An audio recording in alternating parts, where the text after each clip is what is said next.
మహిళలు జర జాగ్రత్త. అందులో ఒంటరి మహిళలు, వృద్ధులు చాలా జాగ్రత్తగా ఉండాల్సినటువంటి పరిస్థితులు ఈ రాష్ట్రంలో, ఈ దేశంలో చాలా స్పష్టంగా కనబడుతూ ఉన్నాయి. కుషాయిగూడలో జరిగినటువంటి వృద్ధురాల హత్య 2 తెలుగు రాష్ట్రాల్లో కలకలం రేపింది. కమలాదేవి అనేటువంటి ఓ 70 సంవత్సరాల వృద్ధురాలు కుషాయిగూడ మెయిన్ రోడ్డులో ఆవిడకి ఒక ఇల్లుతో పాటు 4 షాపులు ఉన్నాయి. అయితే ఆ 4 షాపులు ఆవిడ అద్దెకిచ్చింది. అదేవిధంగా ఆ షాపులో పనిచేసేటువంటి ఒక కుర్రాడు మరి ఆమె ఇంట్లో ఒక రూము ఆ కుర్రాడికి అద్దెకిచ్చింది.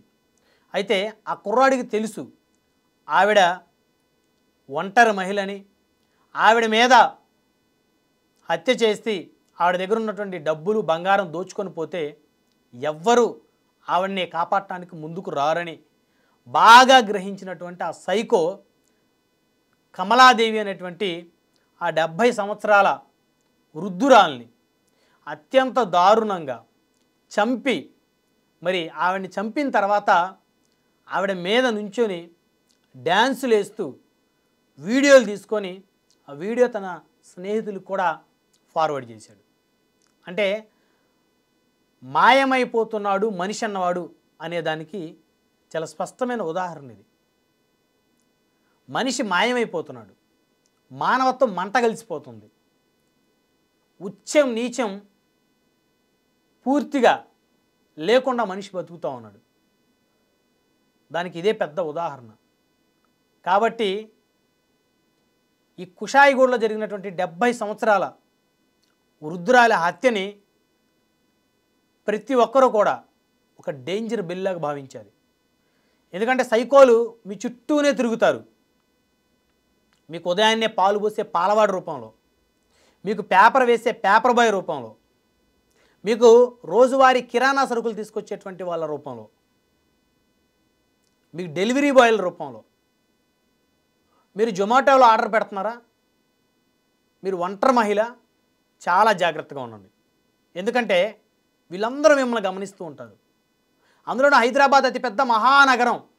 ఈ మహానగరంలో నేరాలు చేసి తప్పించుకోవటానికి ఈ మహానగరంలో చాలా ఈజీగా నేరస్తులకి ఈ ట్రాఫిక్ కానీ ఈ యొక్క పెరిగినటువంటి పాపులేషన్ కానీ ఉపయోగపడుతుంది. ఒక ప్రాంతంలో ఒక బజారులో నేరం చేసి వెంటనే ఇంకొక ప్రాంతానికి ఇంకొక బజారుకి పరిగెత్తేసి వెళ్ళిపోతూ ఉన్నారు. అంటే లక్షలాదిగా ఉన్నటువంటి జనారణ్యంలో నిందితుల్ని గుర్తించడం కష్టమవుతుంది, పోలీసులు పట్టుకోవడం కష్టమవుతుంది. అదే పల్లెటూరులో అయితే కొత్త వ్యక్తి ఎవరన్నా గ్రామంలోకి వస్తే ఈజీగా అనుమానిస్తారు. ఈ వ్యక్తి ఎవరు, ఎక్కడి నుంచి వస్తున్నారు, ఈ వ్యక్తికి సంబంధించి ఎవరింటికి వచ్చాడు అని అందరూ అబ్జర్వ్ చేస్తారు.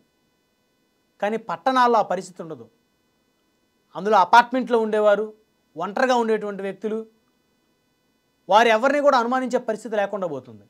ఎందుకంటే అందరూ కొత్త వ్యక్తులే. వారికి వాళ్ళ ఇంట్లోని కుటుంబ సభ్యులు, మహా అయితే పక్కింట్లో కుటుంబ సభ్యులు తెలుస్తారేం కానీ మిగతా ఎవరెవరు తెలిసే పరిస్థితి ఉండదు. కాబట్టి ఎవరిని అనుమానించడానికి ఆస్కారం లేకుండా పోతుంది ఈ మహానగరంలో. కాబట్టి ప్రతి ఒక్కరు చాలా అలర్ట్గా ఉండాలి. ఒంటరిగా ఉండే మహిళలు చాలా అలర్ట్గా ఉండాలి.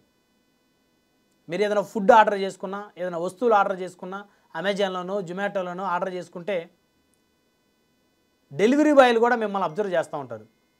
మీ ఒంటి మీద బంగారం, మీ దగ్గర ఉన్న డబ్బు, మీ ఇల్లు, మీ ఇంటి పరిస్థితి, మీ పరిసరాల చుట్టూ ఉన్న పరిస్థితులు వీరందరూ గమనిస్తూ ఉంటారు.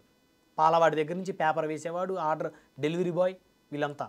సో కాబట్టి ఒంటరి మహిళలు చాలా జాగ్రత్తగా ఉండాల్సినటువంటి అవసరం ఉంది. దానికి ప్రధాన ఉదాహరణే కుషాయిగూడలో జరిగినటువంటి కమలాదేవి గారి హత్య. 70 సంవత్సరాల వృద్ధురాలు, 4 షాపులు, ఒక ఇల్లు. ఆవిడ బంధువులు ఎవరు ఆవిడ దగ్గర ఉండరు, ఆవిడ కుటుంబ సభ్యులు ఎవరు ఆవిడ దగ్గర ఉండరు. ఆవిడ ఒంటరిగానే ఉంటుందని గ్రహించిన వ్యక్తి, తన ఇంట్లో అద్దెకున్న వ్యక్తే, తన ఇంట్లో అద్దెకున్న కుర్రాడు సైకోలాగా వ్యవహరించాడు. ఆవిడ దగ్గర ఉన్న బంగారం కోసమో డబ్బు కోసమో సైకోలాగా వ్యవహరించాడు. అంటే ఆవిడ మీద దాడి చేస్తే కుటుంబ సభ్యులు ఎవరు లేరని అతనికి తెలుసుకున్నాడు కాబట్టి ఆ పని చేశాడు. సో కాబట్టి ఒంటరి మహిళలు ఇల్లు అద్దెకి ఇచ్చేటప్పుడు చాలా జాగ్రత్తగా ఉండండి. అవసరమైతే అద్దెలకు ఇవ్వకండి. మీ బంధువులో మీ కుటుంబ సభ్యులను ఎవరో ఒకరిని తెచ్చిపెట్టుకోండి మీ దగ్గర. ముక్కు ముఖం తెలియని వ్యక్తులకి మీరు ఇల్లు అద్దెకి ఇచ్చితే చాలా ఇబ్బందులు పడే పరిస్థితి. ఎందుకంటే పోలీస్ డిపార్ట్మెంట్ కూడా ప్రతి ఇంటికి ప్రొటెక్షన్ ఇవ్వలేదు. అసలు ఆ పరిస్థితే లేదు ఈ మహానగరంలో. కాబట్టి చాలా జాగ్రత్తగా ఉండాలి. ఒంటరి మహిళలు, ప్రత్యేకించి వృద్ధులు చాలా జాగ్రత్తగా ఉండాలి. కమలాదేవి గారి ఎపిసోడ్ ఏదైతే ఉందో ఇది అందరికి ఒక డేంజర్ బిల్ లాంటిది. దయచేసి ఒంటరి మహిళలు, వృద్ధులు జాగ్రత్తగా ఉండండి.